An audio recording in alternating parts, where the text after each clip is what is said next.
Des routes ouvertes se referment peu à peu. Les engins de l'OVD tournent à plein régime. Les travaux de réparation sont énormes vu l'ampleur des dégâts causés par la pluie meurtrière tombée sur Kinshasa. Les survivants sont surpris de la visite de celui dont ils entendent parler. Le Premier ministre Ilunga Ilunkamba a effectué le déplacement des quartiers endommagés. Objectif, évaluer le rythme des travaux financés par le Trésor public. Le gouvernement a réagi spontanément pour arrêter la progression de la destruction. Nous sommes au quartier Livoulou, commune de Lemba. Volontairement, des compatriotes sont venus construire sur des terrains inappropriés. Le Premier ministre a découvert qu'il y a quelques heures, 2 nouveaux corps ont été déterrés des décombres. Lui susurre le bourgmestre de Lemba, Jean Tsaka. Le chef du gouvernement s'est fait expliquer par Benjamin Wenga, directeur général de l'OVD, la nature des travaux exécutés. Deuxième étape de la ronde des chantiers, c'est au quartier Pompage. Dans quelques jours, le premier saut de mouton sera livré, financé entièrement par le Trésor pour résoudre le problème des embouteillages. Le professeur Ilunga, satisfait de l'ouvrage, il a promis de respecter les instructions du président de la République, Félix-Antoine Tshisekedi Tshilombo, qui a pris un engagement devant les Kinois.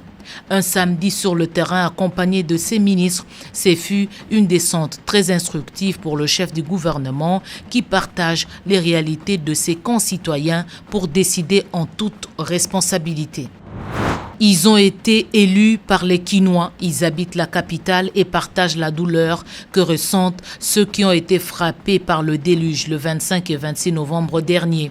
Le caucus des élus de Kinshasa, sous la conduite de l'honorable Godard Motemona, a fait l'état de lieu des dégâts des pluies avec le Premier ministre.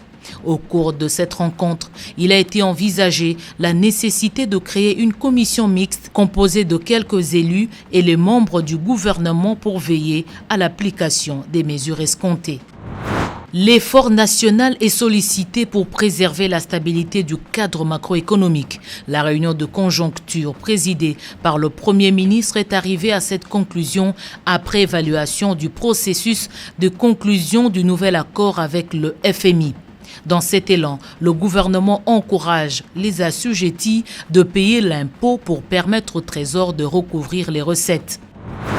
Les efforts fournis par la RDC pour sortir de la liste des pays qui recrutent des enfants dans l'armée continuent à servir d'exemple. L'envoyé spécial du secrétaire général des Nations Unies sur la question des violences sexuelles en période de conflit, Pramila Patem, l'a souligné. Au nom du gouvernement, le Premier ministre Ilunga a engagé le pays aux côtés des Nations Unies dans cet acte complémentaire au communiqué conjoint de 2013, signé en présence de la ministre d'État au genre et de la conseillère du président de la République chargée de la lutte contre les violences sexuelles. L'addendum conclu le mardi 3 décembre est axé sur la prévention, la protection et la participation communautaire. À cela s'ajoute la lutte contre l'impunité et l'état des droits. Tuerie à Beni, les Nations Unies annoncent des changements dans la stratégie. Selon le secrétaire général adjoint, reçu le lundi 2 décembre par le Premier ministre, il y a des leçons à tirer des derniers événements qui ont fait subir des pertes en vie humaine.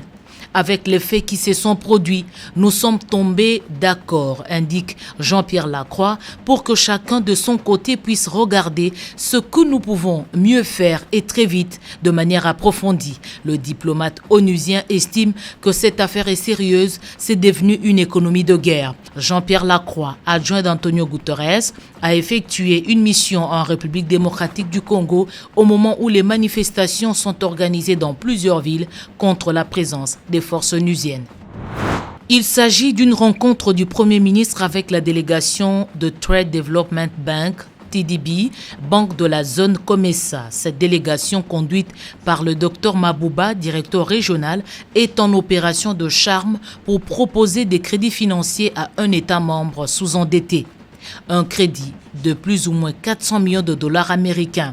Parmi les domaines priorisés par cette proposition financière, il y a l'énergie, les infrastructures, l'eau, la télécommunication ainsi que l'agriculture.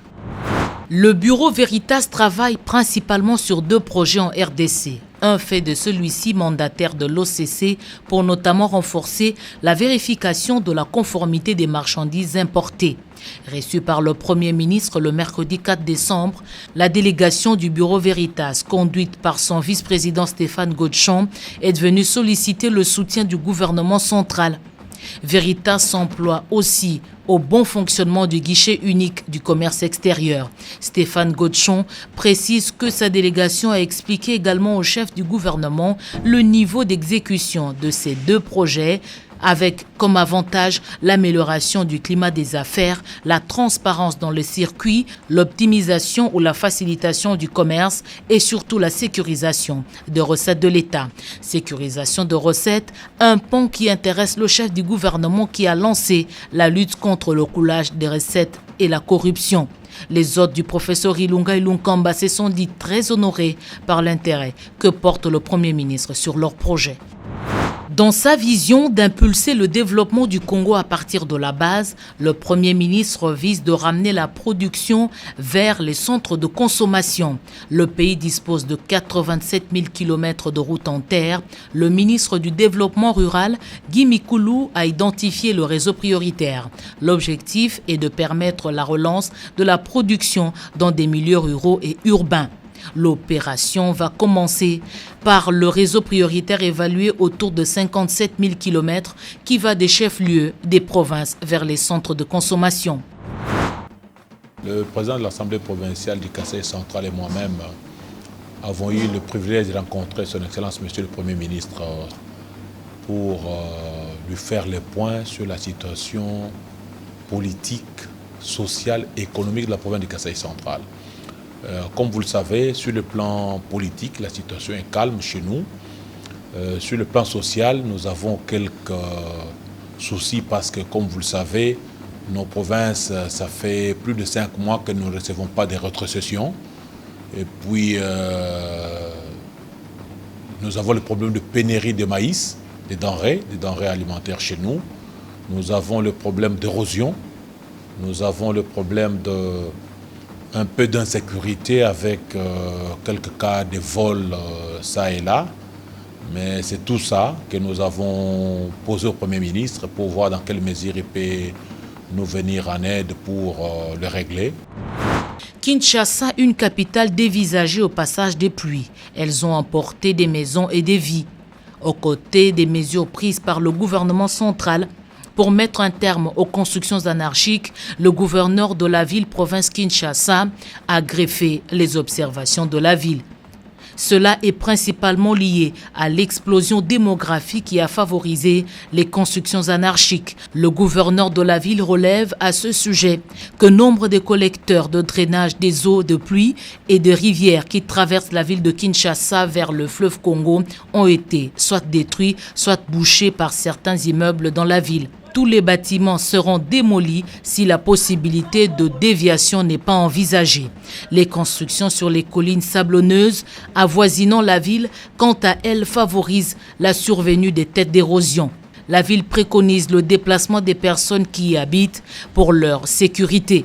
En ce qui concerne l'activation de la taxe d'assainissement prélevée par la Régie des eaux, le gouverneur de la ville Kinshasa a sollicité l'implication du chef du gouvernement pour les mécanismes de récupération de cette taxe auprès de la Régie des eaux.